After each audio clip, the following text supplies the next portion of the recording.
Bonjour, bienvenue à tous. Le salon Materials and Light, 10e édition, ça se passe au 104 cette année.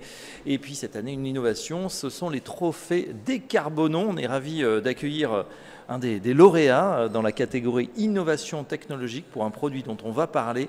Ça se passe chez VHM et c'est le luminaire Canopea. Bonjour Thierry Yanni. Bonjour. Vous êtes directeur industriel chez VHM. Oui. Vous êtes venu en compagnie d'Honoré Lejeun. Bonjour Honoré. Bonjour.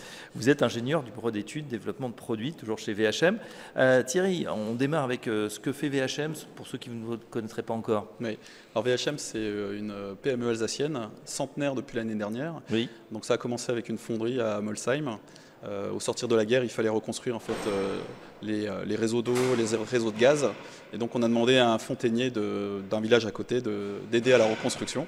Et donc ça a commencé par la fonderie. Et au fil des générations, on a rajouté de l'éclairage public, du mobilier urbain et des dépôts de canalisation. Voilà. Et donc aujourd'hui, il y a environ 17 sites pour le groupe. D'accord, très bien. Vous venez de remporter donc ce prix dans la catégorie innovation technologique, le luminaire Canopea, qui a déjà été récompensé de multiples reprises. Honoré Lejeun, est-ce que vous pouvez nous préciser ses caractéristiques? Alors du coup, on est sur un luminaire plutôt haut de gamme, où on est du coup en train de représenter un arbre. C'est ça un peu le lexique du luminaire. Donc on est plutôt sur la partie parquet jardin, sur l'installation de ce type de luminaire.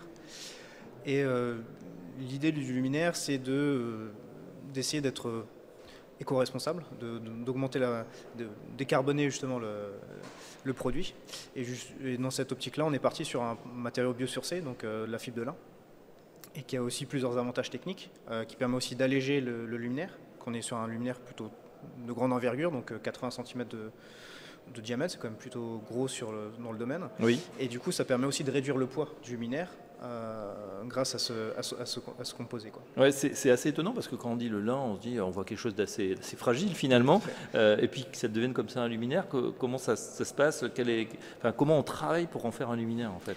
Du coup, c'est un matériau composite, Oui. donc composé de textiles, comme ma chemise par exemple, du textile de lin. Et après, on vient ajouter de la résine et on vient du coup polymériser la résine dans un four. Et du coup, ça permet de rigidifier l'ensemble. Oui, et vous parliez aussi des qualités écologiques. Il y aura une résistance différente, il y aura une empreinte carbone bien sûr différente. C'est ça exactement.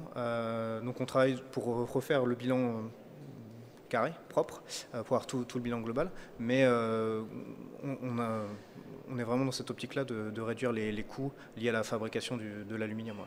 Oui, Thierry, on a l'impression que on a passé un cap.